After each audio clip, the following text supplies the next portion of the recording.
우리가 인터넷에서 좀 잘못된 상식이 있습니다. 막 산책을 하고 막 다니면 빨리 붓기가 빠진다는 말이 있는데요. 이 말은 맞는 말이기도 하지만 또 틀린 말이기도 합니다. 심박수가 빨라지면서 미세한 붓기가 더 많이 만들어지게 됩니다. 환자들이 가끔 상안검 성형 수술하러 왔습니다, 이렇게 포괄적으로 얘기하는 경우가 많이 있는데, 눈이 많이 처진 사람이 쌍꺼풀 수술만을 통해서 피부를 많이 절제하고 쌍꺼풀을 좀 두껍게 만들면서 수술했다 그러면 인상이 싸늘어집니다. 그 이유가 뭐냐 하면은 여러분 안녕하세요. 오킴스 K성형외과 원장 김홍석입니다. 오늘 여러분들과 함께 살펴볼 내용은 중년 이후의 눈꺼풀의 처짐에 대해서 한번 살펴보겠습니다. 자, 제일 먼저 눈썹이 이렇게 내려온 경우를 한번 살펴볼게요. 이 눈썹이 많이 내려왔는데 눈썹을 올리지 않고 눈꺼풀 쪽을 많이 자르게 되면은 눈과 눈썹 사이가 지나치게 가까워지면서 인상이 아주 보기 좋지 않습니다. 그래서 이런 경우는 눈썹 자체를 상방으로 끌어올리는 수술을 해야 되는데, 그 방법에는 여러 가지가 있겠지만 가장 많이 보편적으로 시행하는 것은 내시경을 이용한 눈썹 거상술이 있습니다. 그 방법은 두피에 한 1에서 1.5cm 정도의 절개선을 4개에서 5개 정도 만들어서 내시경을 집어넣어서 이 눈썹을 내리는 근육을 잘 조절을 해주고 또 이렇게 당긴 다음에 고정을 해주게 되면은 눈썹이 이렇게 올라간 채로 잘 교정이 되죠. 흉터는 머리 속에 났기 때문에 생각보다 회복 기간이 굉장히 짧습니다. 그렇게 해서 눈썹 처짐을 교정할 수가 있겠습니다. 자, 두 번째로 눈꺼풀에 피부가 처진 경우가 있습니다. 눈을 떠도 이렇게 덮여 보이고 상당히 나이 들어 보이게 하는 가장 큰 요인이 되겠는데, 그런 경우가 이제 두 가지 방법이 있습니다. 첫 번째는 눈썹 아래에 있는 피부를 당겨 올려주면 처짐이 올라가게 되겠죠. 이거를 눈썹 하 거상술이라고 합니다. 또 하나의 방법은 쌍꺼풀 선을 만들어서 거기서부터 처진 피부를 잘라내는 방법이 있죠.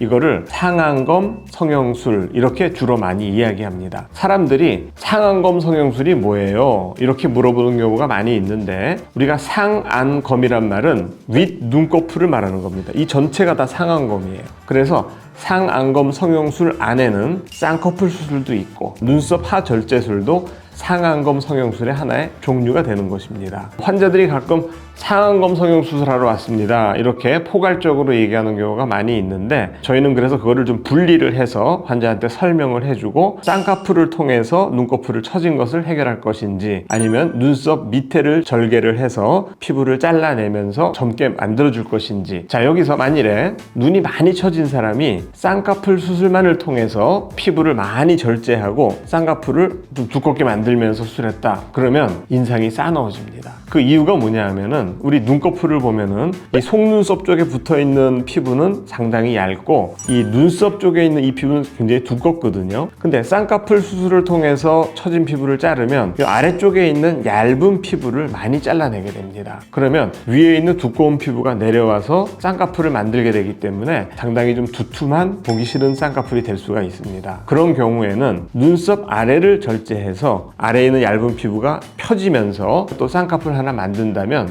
마치 젊은 사람에서 쌍꺼풀 수술을 하는 것처럼 그런 효과를 만들 수가 있겠습니다. 어떻게 하면 좀 붓기가 빨리 빠질까, 이런 거에 대해서 고민을 많이 하십니다. 제가 정답을 알려드리겠습니다. 자, 첫 번째, 수술을 딱 하고 끝난 날은 일단 가자마자 주무시면 안 됩니다. 수술이 끝나고 바로 자게 되면 혈관이 확장되면서 확 부어버리거든요. 수술 직후에 한 5시간 정도는 잠을 자지 않고 눈에 차가운 아이스팩을 해야 됩니다. 그 다음에 둘째 날부터 우리가 인터넷에서 좀 잘못된 상식이 있습니다.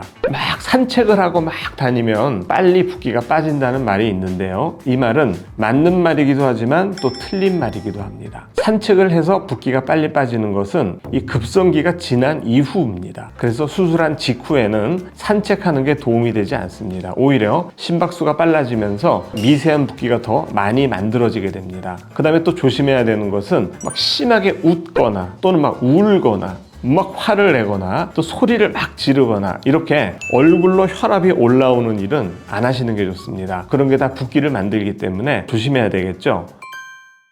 첫 번째로, 모든 수술에는 부작용이 있을 수가 있어요. 칼을 대고 피가 나고 꼬매고 하기 때문에 제일 먼저 염증이 생기면 안 되겠죠. 병원에서 주는 약을 잘 먹고 또 연고를 잘 바르고 또 맨손으로 수술 부위를 만지지 않는 것이 중요합니다. 근데 눈 같은 경우는 자면서 자기도 모르게 눈을 비비거나 가려우니까 긁는다거나 이런 경우가 생기거든요. 저희 병원에서는 잠잘 때 착용하는 마치 물안경처럼 생긴 보호대가 있습니다. 그런 걸 저희가 지급해 드리는데 주무실 때 차고 자면은 굉장히 안전하겠죠. 자, 두 번째는 출혈. 아까 말씀드렸듯이 수술 직후에 막 산책을 하거나 또 영화를 보면서 막 울었거나 이러면은 안에서 출혈이 생기죠. 그러면은 멍도 많이 들고 많이 붓죠. 그럼 출혈이 생기면 그걸 그냥 두는 것이 아니라 병원에 가서 또 열어서 고인 피를 빼내게 됩니다. 피를 빼내서 다 낫는 것이 아니라 남아있는 피가 흡수되면서 약간의 유착과 당겨지는 현상이 나타나는데, 그럼으로 인해서 눈이 좀 꺼진다거나 쌍꺼풀이 살짝 두 줄이 된다거나 땡겨 올라가거나 이런 부작용이 나타날 수가 있습니다. 그런데 무엇보다 중요한 것은 성형수술이라는 것은 사람의 손으로 이루어지는 것이죠. 그래서 개인의 수술자가 누구냐에 따라서 결과가 많이 달라지고 또 의사가 생각하는 어떤 이상적인 수술 형태에 따라서도 결과가 많이 바뀌거든요. 그래서 무엇보다 중요한 것은 이런 내용을 전문적으로 공부를 하고 전문의 자격증을 취득한 성형외과 전문의에게 수술받는 것이 매우 중요하다고 하겠습니다. 오늘은 간단하게 이렇게 살펴보았고, 다음 시간에는 여러분들이 더 궁금해하실 수 있는 하안검 성형수술에 대해서 한번 살펴보도록 하겠습니다. 감사합니다.